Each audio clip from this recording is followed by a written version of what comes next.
बच्चू कडूंवर 350 गुन्हे दाखल आहेत, त्यामुळे धमक्या देताना विचार करा. आम्ही तुमच्या दादाचे परदादा असं म्हणत बच्चू कडूंनी चांगलंच खडसावलं. मैं सांतोय मां कसम, अभी कोई जीत हमारी रोक नहीं सकता, चाहे कुछ भी करे कोई भी, और जितना करना है.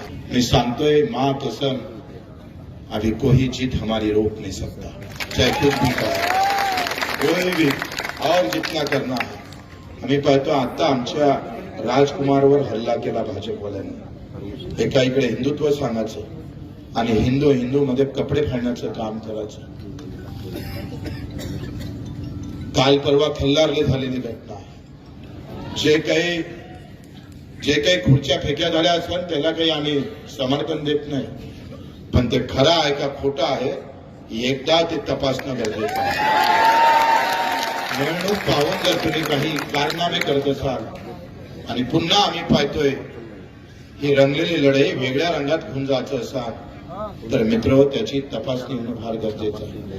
काही पोलीसवाले धमक्या देत आहे कार्यकर्त्याला, त्यांना माहित नाही 350 गुन्हे दाखल आहे बच्चू कडूंवर.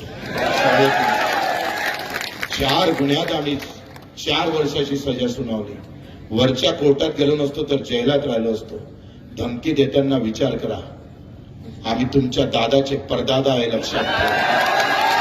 आणि असं विनाकारण जर कार्यकर्त्याला धमक्या देत असेल तर ते पोलीस सहन करणार नाही. आखरी कसं आहे, रक्त दोघांच्या अंगात सगळ्याच्या अंगात लालच आहे मित्र.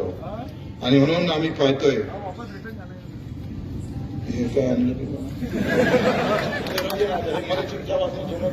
4 ते 5 लावला.